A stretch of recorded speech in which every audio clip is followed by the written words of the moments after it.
हाँ, तो नमस्ते मेरे प्यारे बच्चों। आप सभी को मैं राहुल सर अपना प्यारा सा प्लेटफ़ॉर्म करियर की पे आप सभी को स्वागत करता हूँ। हाँ, तो बच्चों जैसा कि मैंने पूर्व की क्लास में पहले की क्लास में आप लोगों को बताया था कि एक क्लास लेकर के आएँगे जहाँ पे क्लास 10वीं के सारे सिलेबस को डिस्कशन करेंगे। तो वही क्लास को आज लेकर आ चुके हैं जहाँ पे हम ये बात करेंगे कि किस तरह से हमारे आने वाले बोर्ड एग्ज़ाम के लिए किस तरह से हम अपने साइंस को पढ़ाई करेंगे कि हमारा स्ट्रेटेजी रहने वाला है, इसको किस तरह से हम लोग पढ़ें कि पूरे के पूरे 80 में 80 नंबर यहाँ से हम लोग स्कोर कर सकें। काफ़ी चीज़ों पे बात करेंगे जैसे कि कैसे हम लोगों को पढ़ना है, नोट्स कैसे बनाना है, कौन सा रिसोर्स को फॉलो करना है, कहने का मतलब कौन सा स्टेटमेंट यूज़ करना है, कौन सा बुक यूज़ करना है। इसके साथ-साथ हम सिलेबस को एक-एक करके देखेंगे। कुछ मिस्टेक करते हैं जो बिहार बोर्ड के स्टूडेंट, उस चीज़ों को देखेंगे जो मिस्टेक आप लोग विशेष तौर पे नहीं करें। ये सारी चीज़ को एक-एक करके देखेंगे। चलिए हम आगे देखते हैं इसमें क्या है।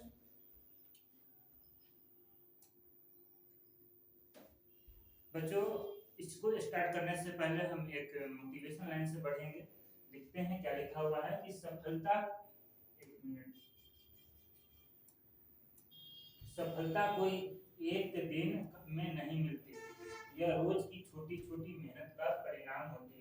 हाँ, तो बच्चा अगर हमें सफल होना है तो ऐसा नहीं है कि एक दिन की मेहनत में या बहुत मतलब कि शॉर्ट तरीके से बहुत जल्दी में हम सफलता को प्राप्त कर सकते हैं। इससे हमें निरंतर प्रयास करना होगा, निरंतर मेहनत करना होगा। एकदम धीमी आँच पे जो बोलते हैं वो धीमी आँच पे एकदम धीरे-धीरे हमारे अंदर कंसिस्टेंसी बना होनी चाहिए, तब जा कर के हम कहीं न कहीं सफल हो पाएँगे। बहुत अच्छा लाइन था कि सफलता कोई एक दिन में नहीं मिलती, यह रोज की छोटी-छोटी मेहनत का परिणाम होती है। तो आप लोग से भी हम यही कहना चाहेंगे बच्चे कि हम लोग थोड़ा ही पढ़ें लेकिन कंटिन्यू पढ़ें, क्योंकि कंटिन्यू पढ़ते रहेंगे तो ज़्यादा हमारे लिए फ़ायदेमंद होगा।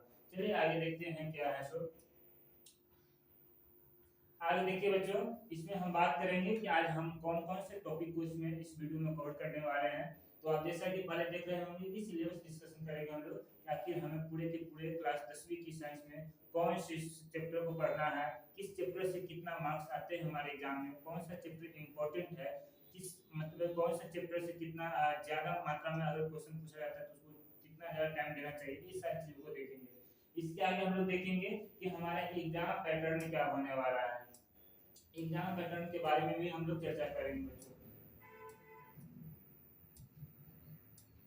एग्जाम पैटर्न के बारे में भी चर्चा करेंगे जहाँ पे देखेंगे कि हमारा कितना शॉर्ट क्वेश्चन आएंगे, कितना लॉन्ग क्वेश्चन आएंगे, ऑब्जेक्टिव में हमारा कितना नंबर का क्वेश्चन आने वाला है, कितने ऑब्जेक्टिव बनाने हैं, ये सारी चीज़ों को देखेंगे। साथ ही साथ ये देखेंगे कि हमारे स्कूल में प्रैक्टिकल कितने नंबर के होते हैं और हमारा जो थ्योरी का एग्जाम होता है जिसे सैद्धांतिक परीक्षा के नाम से हम लोग जानते हैं वो कितना नंबर का होगा। ये सारी चीज़ों को हम लोग देखेंगे। इसके साथ साथ हम देखेंगे कि हमारा स्टडी मटेरियल क्या होने वाली है, हम किस रिसोर्स को फॉलो करने वाले हैं, यानी कि हम कौन सा बुक का यूज़ करने वाले हैं, इसको भी हम लोग देखेंगे।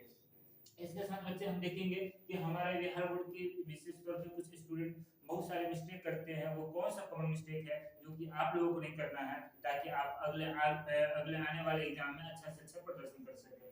तो यही सारी चीज़ों को आज इस वीडियो में हम बात करने वाले हैं। चलिए एक-एक करके देखते हैं। तो बच्चों जैसा कि आपको अभी बतलाया है कि हम आज विज्ञान के बारे में बात करने वाले हैं, साइंस के बारे में बात करने वाले हैं। तो साइंस के बारे में कुछ लाइन लिखी हुई है जिसे आप लोग देख सकते हैं कि विज्ञान सिर्फ किताब का विषय नहीं है, यह सोचने, समझने और समस्या हल करने की और कला सिखाता है। ठीक है? तो बच्चों यहाँ पर देखिए साइंस को अगर हम लोग एज ए सब्जेक्ट समझते ही सिर्फ न पढ़े तो ज़्यादा बेहतर होगा, क्योंकि साइंस हमारे क्या होता है कि तार्किक बुद्धि को विकास करता है। हम साइंस पढ़ने के बाद, विज्ञान को जानने के बाद हम तर्क वितर्क कर सकते हैं, हम किसी अंधविश्वास में नहीं रह सकते हैं, किसी की बातों पे नहीं आ सकते हैं। हम अपना सोचने की हमारा जो दिमाग की जो बौद्धिक विकास है वो हमारा डेवलपमेंट होता है, वो बढ़ता है।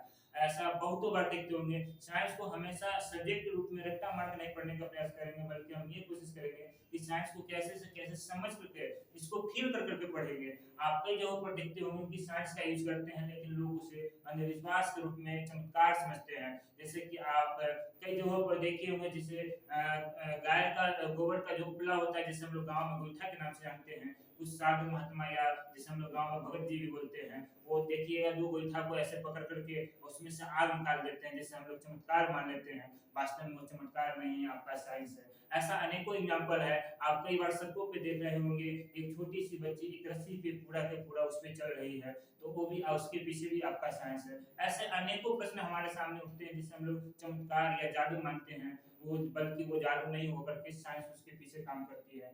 आप अपने मेला में जाते होंगे तो वहाँ पर भी देखते होंगे मौत का कुआं वगैरह, तो उसके पीछे भी आप लोग को आश्चर्यचकित होता होगा कि इतना बड़ा पे कैसे ये चला लेते हैं, हालांकि उसके पीछे भी साइंस लगता है। तो साइंस को हम लोगों को समझ करके पढ़ना है, ना कि रट्टा मारना है। रट्टा मारना नहीं है, हम लोग को एक एक चीज को समझना है, और हमें हर मतलब जब साइंस पढ़ रहे हैं तो इस चीज को ध्यान में रखना है कि हम कहीं भी जा रहे हैं तो उसको सोचे, जैसे कि सड़क का अगर झाग बन रहा है तो झाग क्यों बन रहा है, ठीक है। कहीं पे कोई भी घटना हो रहा है तो उसके पीछे हम सोचे कि वो आखिर ऐसा हो क्यों रहा है, तब जाकर हमें साइंस और ज्यादा बेहतर से समझ में आएगा, ठीक है। तो चलिए और आगे देखते हैं क्या क्या है बच्चों। जैसा कि हम पहले ही बताए हैं, विज्ञान को आज चर्चा करेंगे। तो विज्ञान का जो हमारे बिहार बोर्ड विशेष तौर पर क्लास 10वीं की जो एग्जाम होता है, उसमें पूरे के पूरे 100 नंबर का ये जो 100 अंक का जो है वो आपका एग्जाम होता है।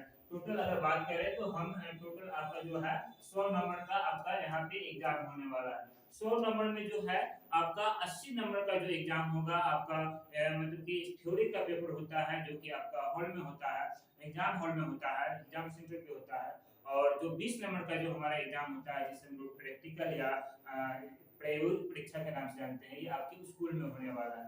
तो बच्चों यहाँ पे देखते हैं हम लोग कि इसको हम लोग यहाँ पे 2 भागों में बांटेंगे, और एक में जो देखेंगे हम लोग वो आपका हो जाएगा थ्योरी का पेपर।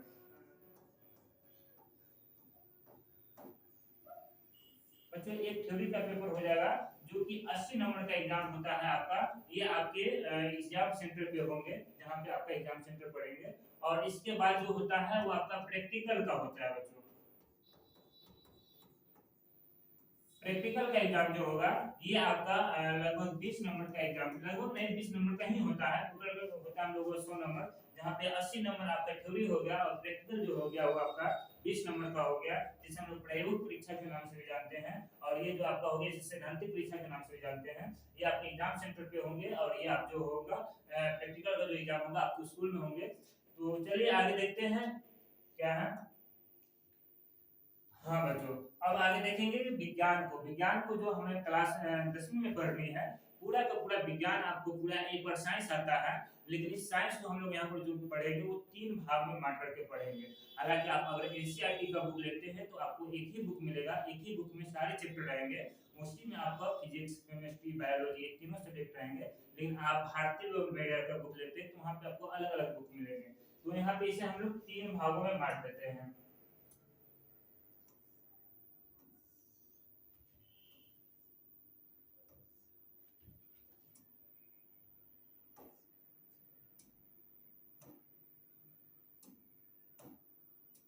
बच्चों सबसे पहले जो हमारा आएगा वो आएगा फिजिक्स,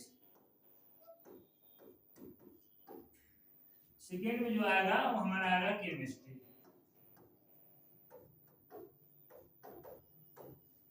और थर्ड में जो आएगा हमारा आएगा बायो। 3 सब्जेक्ट के रूप में इसे हम लोग बांट करके बच्चों पढ़ेंगे। एक में आएगा आपका फिजिक्स, दूसरा में आएगा केमिस्ट्री, तीसरा में आएगा बायोलॉजी। अगर बात करते हैं 100 नंबर का, तो 100 नंबर में जो है आपका 80 नंबर का हमारा जो होता है बोर्ड में एग्जाम होता है, और 80 नंबर में जो आपका आएंगे प्रश्न वो इसमें से लगभग फिजिक्स में जो आपके नंबर आते हैं वो मेरे ख्याल से 26 आते हैं, ठीक है। और उसके बाद जो केमिस्ट्री में आते हैं यहाँ से 27 नंबर का आपका आता है, और बायो में आता है यहाँ से भी 27 नंबर का आता है। इस तरह से हमारा जो होता है वो 80 नंबर का यहाँ पे क्वेश्चन मतलब कि पूरा बन जाता है, और 20 नंबर आपका जो होगा वो प्रैक्टिकल में होगा। चलिए आगे देखते हैं। आगे हमारा फिजिक्स, तो यहाँ पे हम लोग एक एक करके सब्जेक्ट का देखेंगे उसमें कौन कौन सा चैप्टर पढ़ना है। तो फिजिक्स में देखेंगे तो सबसे पहला जो हमारा चैप्टर होता है उसका नाम है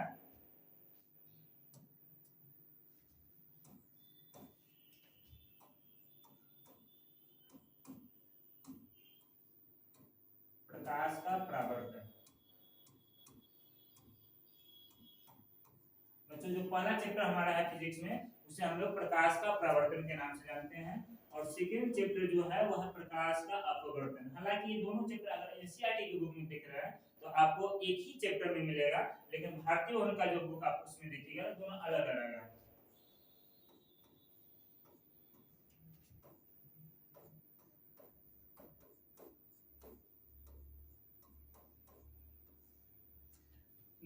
बच्चों जो तीसरा चैप्टर जो हम देखने वाले हैं, इसमें आपका तीसरा चैप्टर होने वाला है मानव नेत्र। क्या होने वाला है? मानव नेत्र। मानव नेत्र, इसी में है एक दिया हुआ रंग बिरंगा संसार। रंग बिरंगा संसार। चौथा जो चैप्टर आपका होने वाला है वो आपका होने वाला है विद्युत धारा। विद्युत धारा। बच्चों जो पांचवा हमारा चैप्टर होने वाला है वो हमारा होने वाला है विद्युत चुंबकीय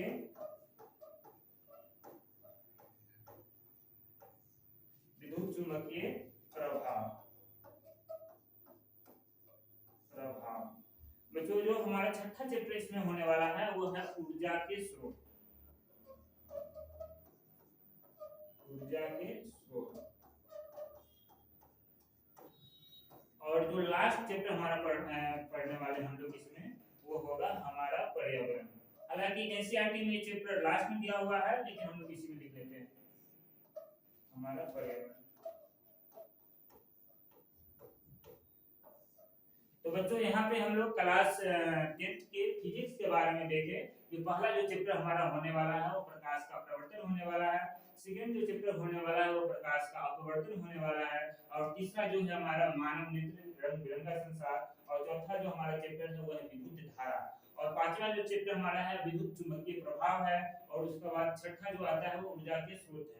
उसके बाद जो है हमारा पर्यावरण। ठीक है, हालांकि एनसीईआरटी में जो हमारा पर्यावरण है ये चैप्टर लास्ट में दिया हुआ है, लेकिन भारतीय वन को देखिएगा तो कुछ इस तरह से ही आपको चैप्टर देखने को मिलेगा। चलिए आगे देखते हैं केमिस्ट्री में क्या है।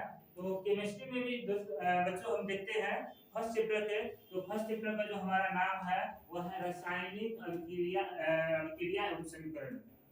रासायनिक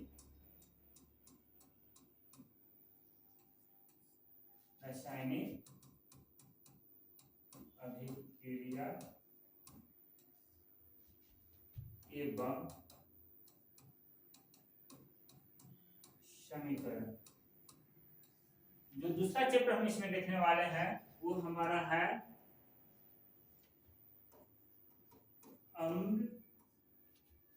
हालांकि अम्ल भस्म एवं लवण भी बोलते हैं। और एनसीईआरटी में देखिएगा तो अम्ल, क्षारक एवं लवण दिया हुआ है।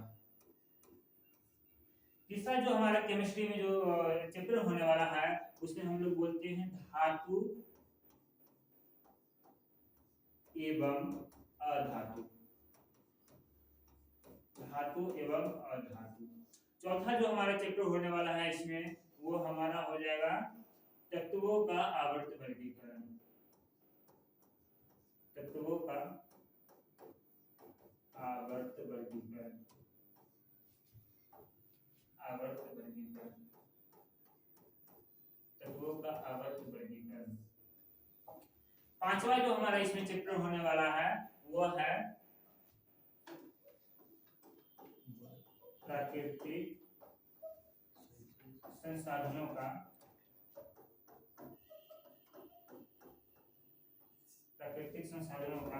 प्रबंधन। तो ये हमारे केमिस्ट्री का सिलेबस है क्लास 10वीं के। और आगे हम बायोलॉजी में देखते हैं क्या क्या है। बायोलॉजी में है हमारा जो फर्स्ट चैप्टर जिसे हम लोग जैव प्रक्रम के नाम से जानते हैं। जैव प्रक्रम। जैव प्रक्रम। बच्चों ये जो चैप्टर आप देख रहे हैं जैव प्रक्रम, ये एनसीईआरटी में देखिएगा तो एक ही चैप्टर में आपका सारा आ जाता है, जिसमें क्वेश्चन, श्वसन, उत्सर्जन, ये सारी चीजें आ जाती हैं। लेकिन जब आप भारतीय का बुक देखिएगा तो उसमें ये चैप्टर अलग अलग देखने को मिलेगा। तो एक तो आपका हो गया जैव प्रक्रम, सेकेंड में आपका जो आ जाएगा वो आपको आ जाएगा श्वसन, श्वसन आ जाएगा बच्चों। तीसरा जो हम लोग देखेंगे वो आपका आ जाएगा परिवहन, परिवहन। और उसके बाद का जो चैप्टर आएगा चौथा वो आपको देखने को मिलेगा जिसे हम लोग बोलते हैं उत्सर्जन, उत्सर्जन। इसके लास्ट वाला मतलब जो पांचवा चैप्टर देखने को मिलेगा वो आपको देखने को मिला जिसे हम लोग बोलते हैं नियंत्रण एवं समन्वय, नियंत्रण एवं समन्वय, कंट्रोल एंड कोऑर्डिनेशन के नाम से जानते हैं अंग्रेजी में हम लोग।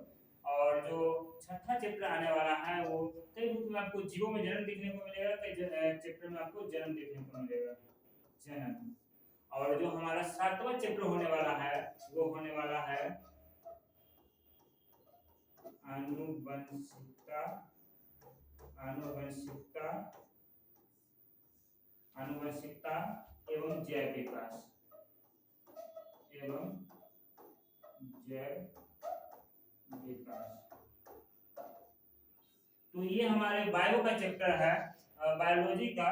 हालांकि इसमें आप जो हम फिजिक्स में आपको लिखा है हमारा पर्यावरण, वो यहाँ पर भी आपको देखने को मिल सकता है। वो एनसीईआरटी और भारतीय वर्ग में आगे पीछे चैप्टर दे दिया है, लेकिन कुल मिलाकर हम लोग को साइंस के अंतर्गत ही पढ़ना है। तो ये तीनों हमारा फिजिक्स, केमिस्ट्री और बायो का सिलेबस था, जहाँ पे हम लोग को कुल इतना चैप्टर पढ़ना है। और अगर आप पूछिए सर इस सारी चीजों में कौन सा चैप्टर इंपॉर्टेंट है, तो हम तो यही कहेंगे कि इसका सारा चैप्टर इंपॉर्टेंट है, हमें सारे चैप्टर को पढ़ना होगा। लेकिन फिर भी अगर आप पूछिएगा तो एग्जाम में सबसे ज्यादा जो क्वेश्चन देखने को मिलता है तो हमें देखने को मिलता है जैव प्रक्रम से, और उसके बाद जो देखने को मिलता है कुछ क्वेश्चन वो आपको कुछ आनुवंशिकता से देखने को मिलता है। लेकिन हालांकि हमारा एक एक करके सारे चैप्टर को पढ़ना है, ऐसा नहीं है कि जो इंपॉर्टेंट है उसी को देखना है, हम लोग को एक एक करके सारे चैप्टर को देखना है। और हम लोग फिजिक्स के बाद में केमिस्ट्री का देख ले तो केमिस्ट्री में सबसे ज्यादा जो चैप्टर देखने को मिलता है आपको यहाँ से देखने को मिलता है, रासायनिक अभिक्रिया एवं समीकरण से देखने को मिलता है। अगर फिजिक्स की बात करें हम लोग तो फिजिक्स में सबसे ज्यादा जो चैप्टर क्वेश्चन देखने को मिलता है हमें, वो हमें विद्युत धारा से देखने को मिलता है।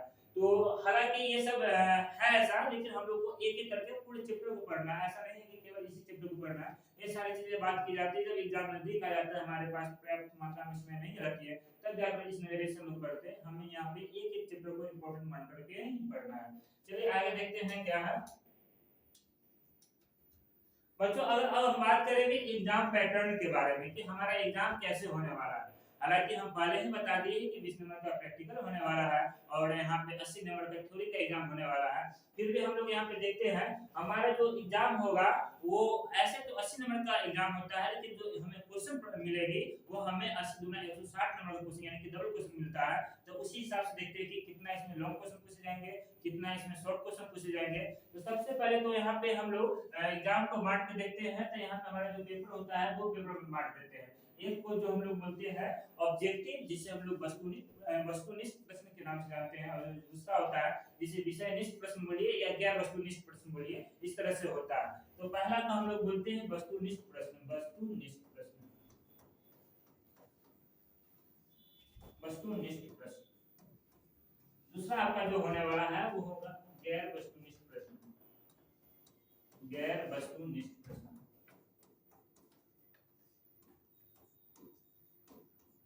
बच्चों ये जो होगा आपका वस्तुनिष्ठ प्रश्न, ये आपका 40 नंबर का होगा, जहां पे आपको 80 मतलब के क्वेश्चन मिलेंगे 80 नंबर का, जिसमें से आपको 40 को ही बनाना है, ठीक है।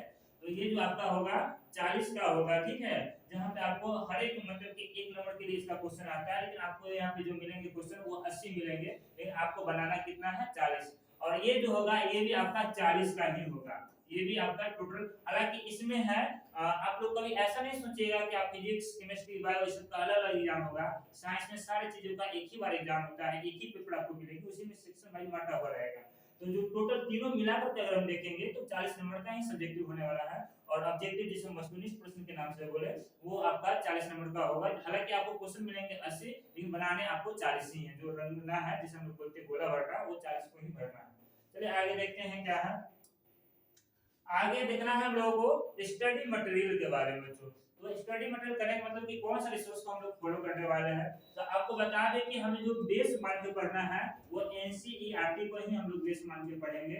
हालांकि इसके साथ में आप लोगों को भारतीय भवन का भी कुछ कंटेंट हमें देखने को मिलेगा जो कि इंपॉर्टेंट है आपके लिए, तो उसका भी देखेंगे। हालांकि दोनों सेम सेम चीज है, बस एक्सप्लेन करने का तरीका अलग है। आपको उसके लिए कभी सोचना नहीं होगा, यहाँ पे जो भी कंटेंट आपको मिलेगा उस पर विश्वास करके पढ़िएगा, उतना आपके लिए पर्याप्त रहेगा। फिर भी हम लोग मान के चलते हैं कि हम लोग एनसीईआरटी और भारतीय भवन दोनों बुकों को लेकर के चलेंगे, दोनों बुकों को लेकर के चलेंगे।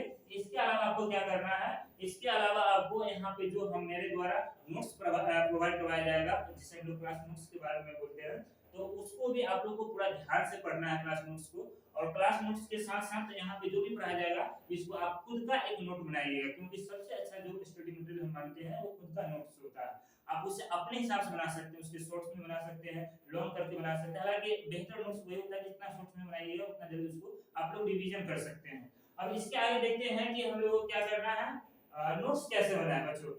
तो ये क्वेश्चन काफी बच्चों का रहता है कि नोट्स कैसे बनाएं कैसे बनाएं। बहुत सारे लोग यूट्यूब पर वीडियो देखते हैं लेकिन समझ कुछ नहीं आता।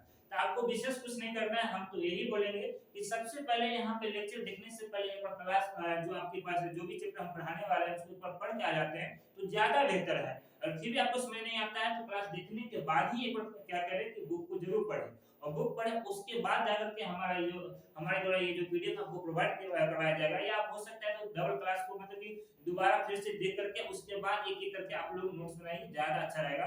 खुद से नोट्स बनाना है, कहीं का नोट्स को कॉपी नहीं करना है, आपके लिए ज्यादा अच्छा रहेगा।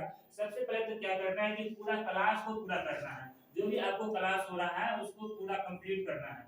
क्लास कंप्लीट करने के बाद आप लोग को क्या करना है कि उसके बाद जाकर के एक बार बुक रीडिंग कर लीजिए। बुक रीडिंग कर लिए तो उसको समझ समझ करके आप एकदम अच्छा से नोट्स तैयार कर लीजिए, क्योंकि बार बार आप उसी को रिवीजन करते रहिएगा, उसी को देखते रहिए। जितना बार रिवीजन कीजिए उतना बार आपके लिए अच्छा रहेगा। अब आगे देखते हैं बच्चों क्या है क्वेश्चन आपका, विज्ञान में 80 में 80 अंक कैसे लाए। ये बड़ा मतलब ये क्वेश्चन है कि 80 में 80 कैसे लाया, लेकिन ये इम्पॉसिबल नहीं है, ये बिल्कुल संभव है, पॉसिबल है, आप लोग ला सकते हैं, कोई बड़ी चीज नहीं है। 80 में 80 इसलिए बोले हैं क्योंकि हमारा जो एग्जाम होता है वो 80 का नंबर का ही होता है, 20 नंबर आपको स्कूल पे डिपेंड करता है, आपको स्कूल से मिलेगा, इसलिए हम यहाँ पे 80 लिखे हैं। तो इसके लिए क्या करना है कि आपको सबसे पहले तो सिलेबस को कंप्लीट करना है। सबसे पहले क्या करना है कि सिलेबस को कंप्लीट करना है।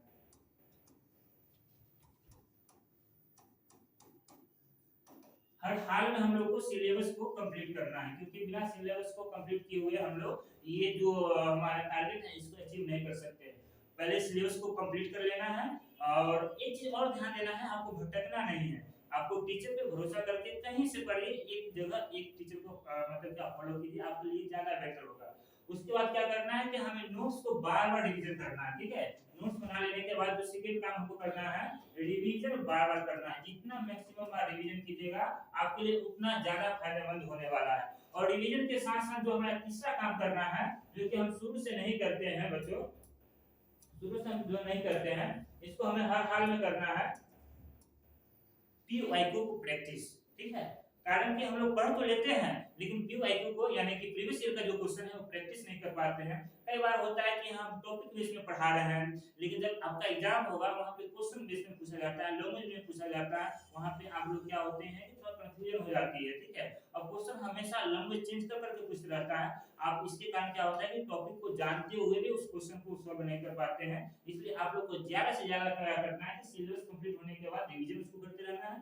जैसे ही रिवीजन हो गया उसके बाद हम लोग को क्या ध्यान देना है कि मैक्सिमम से मैक्सिमम पीवाईक्यू को क्या करते रहना है, प्रैक्टिस करते रहना है। जितना पीवाईक्यू प्रैक्टिस कीजिएगा आपके लिए उतना ज्यादा फायदा होगा। हालांकि हमारा जो स्ट्रेटेजी रहने वाला है कि जैसे एक चैप्टर का कंप्लीट हो गया पूरा सिलेबस, उसके बाद जितने भी इंपॉर्टेंट क्वेश्चन आंसर है वो करवा देंगे, उस पर कुछ होमवर्क दिया जाएगा जो कि पीवाईक्यू से ही रहेगा, उसको भी प्रैक्टिस करवा दिया जाएगा। तो आपको क्लास में तो जैसे जैसे चैप्टर होते जाएगा वैसे वैसे पीवाईक्यू भी कंप्लीट होते जाएगा। लेकिन इसके साथ साथ आपको जो करना है कि घर पे भी कुछ कुछ प्रैक्टिस करते रहना है, चाहे वो ऑब्जेक्टिव का हो सब्जेक्टिव का हो, इस सब का प्रैक्टिस करते रहना है। तो यही हमारा था कि विज्ञान में 80 में 80 अंक इस तरह से अगर इतना काम कर लेते हैं तो बिल्कुल ये संभव है, आप बिल्कुल आसानी से इतना चीजों को ला सकते हैं, नंबर कोई बड़ी चीज नहीं। हाँ एक चीज और है जो इसमें ध्यान देना है, क्योंकि साइंस में पढ़ते हैं तो हमें यहाँ पे डायग्राम को भी मतलब कि विशेष तौर पे ध्यान रखना है, क्योंकि बहुत सारे बच्चों डायग्राम को बनाना भूल जाते हैं, विशेष तौर पे बायोलॉजी को, उसमें डायग्राम को बहुत आपको इंपॉर्टेंट रख करके चलना होगा, इंपॉर्टेंस देना होगा। और साथ ही साथ इसमें जो आता है न्यूमेरिकल्स, जिसे हम लोग आंकिक प्रश्न के नाम से जानते हैं, विशेष तौर पे फिजिक्स वगैरह का है, उसको भी आप लोग को बराबर प्रैक्टिस करते रहना है, इसको भी नहीं छोड़ना है। और ये सारी चीजों को कर लेते हैं तो आपको बिल्कुल आ सकता है। और इसके साथ साथ एक चीज और हम आपसे कहना चाहेंगे कि विशेष तौर पर एनसीईआरटी का जितना भी एग्जांपल दिया हुआ है, जो कि समझाया गया है, उस क्वेश्चन को आप कर लेते हैं तो आपके लिए नहीं, जिसे हम गांव में बोलते सोना में सुहागा, वो हो जाएगा। आप लोग बिल्कुल इस तरह से तैयारी करते रहिएगा तो 80 में 80 लाना बिल्कुल संभव है, कोई बड़ी बात नहीं है। मतलब अगला स्लाइड में देखते हैं क्या है, कॉमन मिस्टेक्स। काफी इंपॉर्टेंट स्लाइड है आपके लिए ये, क्योंकि बिहार बोर्ड के जो स्टूडेंट होते हैं काफी कई बार क्या कर देते हैं, मिस्टेक्स कर देते हैं। तब देखते हैं क्या क्या ऐसा मिस्टेक्स है जो बिहार बोर्ड के बच्चे करते हैं, तो कॉमन मिस्टेक्स देखते हैं। अब यहाँ पर सबसे बड़ा जो मिस्टेक्स हम देखने को मिलता है ऑफलाइन के बच्चों में विशेष तौर पे, तो वो सिर्फ रट कर पढ़ना चाहते हैं, कॉन्सेप्ट को समझने की कोशिश नहीं करना, सिर्फ रट करके पढ़ना। रट के पढ़ने से क्या होता है कि आप चीजों को तो याद कर लेते हैं लेकिन समझ नहीं पाते हैं, और किसी भी चीज को आप लंबे समय तक अगर रेगुलर रिवीजन नहीं करते तो याद रख पाना संभव नहीं है। तो इसीलिए क्या कर लीजिएगा, अगर उसको समझ लेते हैं तो बाद में जाकर के आप उसको अपना मन से भी मतलब कि आंसर को बना करके लिख सकते हैं। इसलिए किसी चीज को समझना बहुत ज्यादा इंपॉर्टेंट हो जाता है। तो आप लोगों को सबसे पहला काम क्या करना है कि चीजों को समझने पर ज्यादा ध्यान देना है, ना कि रटने पर। उसके बाद जो हमारा सेकंड आपका आ जाता है,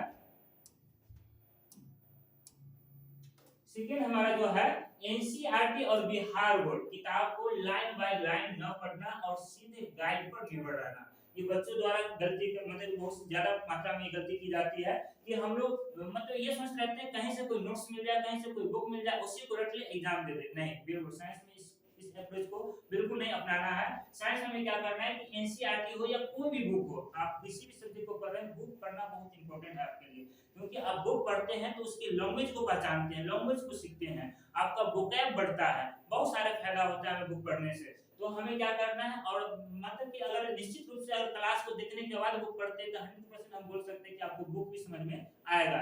शुरुआती में हो सकता है कि आपको बुक समझ में नहीं आए, उसकी शब्द आपको समझ में नहीं आए, लेकिन एक बार लेक्चर देखने के बाद आप बुक पढ़ रहे हैं तो हमें लगता है कि आपको निश्चित रूप से बुक समझने को मिलेगा और समझने में भी आएगा। तो हमें क्या करना है कि हर हाल में बुक को पढ़ना है हम, और आपको यही कहना चाहेंगे कि एनसीईआरटी पे ज्यादा फोकस करना है, उसके एक एक लाइन को पढ़ना है, क्योंकि आने वाले आगामी जितने भी कॉम्पिटिटिव एग्जाम दीजिएगा आप लोग, सभी जगह एनसीईआरटी का ही मांग है, ठीक है। उसके बाद देखते हैं, जो कि पहले भी बता चुके हैं, कि हम लोग को डायग्राम पर भी विशेष फोकस देना है। डायग्राम और संख्यात्मक प्रेजेंटेशन न्यूमेरिकल्स, जो कि पहले भी बता चुके हैं, ये दो चीज पर हमें ज्यादा से ज्यादा प्रैक्टिस करना है, क्योंकि न्यूमेरिकल्स को भी नहीं छोड़ना है। साइंस में विशेष तौर पर हम फिजिक्स की बात करें तो वहां पे न्यूमेरिकल्स को हमें काफी ज्यादा संख्या में देखने को मिलता है बनाने के लिए, तो वहां पे भी अच्छा नंबर का क्वेश्चन आ जाता है एग्जाम। इसलिए न्यूमेरिकल्स को और डायग्राम को हमेशा प्रैक्टिस करते चलना है, क्योंकि एग्जाम में डायग्राम वाला भी अच्छा खासा क्वेश्चन पूछा जाता है और अच्छे नंबर में पूछा जाता है। उसके बाद देखते हैं हम लोग इस साल और पढ़ाई को टालना और परीक्षा के समय ही तैयारी शुरू करना। बहुत सारे बच्चों में होता है, कल पढ़ेंगे, परसों पढ़ेंगे, अभी तो इतना ही दिन हुआ है, अभी तो स्टार्टिंग हुआ है, अभी आने वाले समय पढ़ेंगे, 2 महीने पढ़ लेंगे, 3 महीने पढ़ लेंगे, क्रैश कोर्स ज्वाइन कर लेंगे। लेकिन ये सभी गलत धारणा है। आप लोग को थोड़ा ही सही लेकिन कंसिस्टेंसी के साथ पढ़ना है, रेगुलर पढ़ना है। आप जितना रेगुलर पढ़िएगा, थोड़ा थोड़ा पढ़िएगा, चीजें आपको ज्यादा समझ में आएगी और एग्जाम टाइम में आपको कुछ ज्यादा टेंशन नहीं होगा, आप अच्छा प्रदर्शन कर रहे होंगे। उसके बाद देखते हैं, जो सबसे ज्यादा मिस्टेक्स होता है हमारे बिहार बोर्ड के स्टूडेंट में, वो होता है पिछले वर्षों के प्रश्न और मॉडल पेपर हल न करना। हम लोग को आप लोग जो बहुत सारे बच्चे ऑफलाइन में पढ़ते हैं, वहां पे क्या होता है कि टीचर जो लिखवा देते हैं उसी को आप लोग रट्टा मार लेते हैं, लेकिन क्यू का प्रैक्टिस नहीं करते, जिसके कारण क्या होता है कि क्वेश्चन जो भी हम लोग का पूछने का तरीका होता है वो हमेशा कॉन्सेप्चुअल पूछता है और साथ ही साथ लॉन्ग पूछता है, जहां पे आपको क्वेश्चन फंसा दिया जाता है, वर्णन करे, विवेचना करे, इस तरह से क्वेश्चन बता दिया जाता है। जब आप प्रैक्टिस किए रहिएगा तो आपके लिए काफी आसान हो जाएगा। आप टॉपिक हर एक टॉपिक पढ़ के जाते हैं, लेकिन प्रैक्टिस नहीं करने के कारण आपको लगता है कि ये टॉपिक तो हम पढ़े ही नहीं है, जिसके कारण आपको क्या होता है उस क्वेश्चन को छोड़कर आना पड़ता है। लेकिन जब ये काम किए रहिएगा, आप पिछले वर्षों का प्रश्न पढ़ लीजिएगा, उसको अच्छे तरीके से सॉल्व कर लीजिएगा, कम से कम एटलीस्ट 5 साल का तो कर लेना ही कर लेना है। उसके बाद क्या है, एक मॉडल पेपर निकलता है बोर्ड के द्वारा, उसको सब कर लेना है। तो हम ये कह सकते हैं, और ये क्लास में जो भी पढ़ाया जाएगा उसको ध्यान से पढ़ लेना है, उसको रिवीजन कर लेना है, और इतना काम कर लेते हैं तो हम ये कह सकते हैं निश्चित रूप से कि आप लोगों का बिल्कुल 80 में 80 लाना कोई बड़ी बात नहीं, बिल्कुल संभव है, आप लोग ला सकते हैं। लेकिन हाँ, जो भी बातें बोले उसको करना होगा, डिसिप्लिन बनाए रखना होगा और कंसिस्टेंसी बनाए रखना होगा। हम यही बात कहना चाहते हैं कि कंसिस्टेंसी अगर होगा तभी जाकर के आप लोग ये सारी चीज़ों को अचीव कर सकते हैं। तो एक चीज़ को हमेशा याद रखना है, कंसिस्टेंसी होना चाहिए, क्योंकि शुरुआती में बच्चे लोग जो होते हैं 2 घंटा, 4 घंटा, 5 घंटा पढ़ते तो खूब पढ़ लेते हैं, लेकिन जैसे 1-2 दिन होता है उसके बाद वो छोड़ देते हैं। लेकिन ये चीज़ नहीं करना है, हमें कंसिस्टेंसी को बना के रखना है और कंसिस्टेंसी के साथ थोड़ा ही सही लेकिन रेगुलर पढ़ते जाना है। आपका हैबिट हो जाएगा और आपको पता नहीं चलेगा कि आपका कब सिलेबस पूरा हो गया, आप पता भी नहीं चलेगा, एन्जॉय करते-करते आप लोग पढ़ लीजिएगा। कभी भी अपने आप पर हावी नहीं होने दीजिएगा किसी सब्जेक्ट को, और ये तभी संभव है जब आप रेगुलर पढ़िएगा। रेगुलर पढ़ने से एक और फायदा होगा कि आपको मन लगने लगेगा और आपको फालतू का टाइम नहीं बचेगा, जिससे कि आप फालतू का काम ही नहीं कर पाइएगा, अच्छा काम कीजिएगा। और ये आपके लिए एनसीईआरटी जो है विशेष रूप से क्लास 10 के साइंस को अगर बात किया जाए तो आगामी जितने भी आप कॉम्पिटिटिव का एग्जाम देने वाले हैं सभी जगह पे यहाँ से क्वेश्चन पूछे जाते हैं। आप अपने बड़े भाई-बहन से पूछ सकते हैं। इसलिए क्लास 10 के विशेष तौर पे साइंस को आपको एक-एक पॉइंट को, और एनसीईआरटी बार-बार हम इसीलिए बोल रहे हैं कि एनसीईआरटी को एक-एक लाइन को आपको पढ़ जाना है, रट जाना है। जो भी चीज़ समझ में नहीं आती है वो हमें कमेंट के माध्यम से या हमारे मैसेज के माध्यम से हमें बता सकते हैं। उसको हम डाउट क्लास का भी व्यवस्था करने का विचार करेंगे और रखेंगे भी डाउट क्लास। और यहाँ कमेंट में भी आप सुझाव दे सकते हैं कि कुछ चीज़ें आपको लग रहा है कि इसमें सुधार होनी चाहिए या हमें इस चीज़ का डिमांड है, तो आप लोग अपनी बातों को बिल्कुल कमेंट में रख सकते हैं। बस इतना ही था आज के लिए, और लास्ट में हम आप लोगों को लिए थैंक यू बोलना चाहते हैं। थैंक यू बोलना चाहते हैं और आप इतना चीज़ को करते रहिए। तो आप इस जो वीडियो है इसे अपने ज़्यादा से ज़्यादा दोस्तों के पास शेयर कर दीजिए, जितने भी आपके आस-पास में दोस्त हैं या आपके भाई-बहन हैं जो भी पढ़ते हैं, इस वीडियो को शेयर कीजिए और इस चैनल को ज़्यादा से ज़्यादा आप लोग क्या कीजिए कि सपोर्ट कीजिए, क्योंकि तब जाकर के हम आपके लिए अच्छे से अच्छे कंटेंट लाने का प्रयास करेंगे। और यहाँ पे कुछ लग रहा है कि आपको कुछ और इसमें मतलब कि सुधार की ज़रूरत है, आप लोग कमेंट के माध्यम से बिल्कुल सुझाव दे सकते हैं। तो नमस्ते करते हैं, धन्यवाद, आप लोगों को फिर मिलते हैं अगले क्लास में।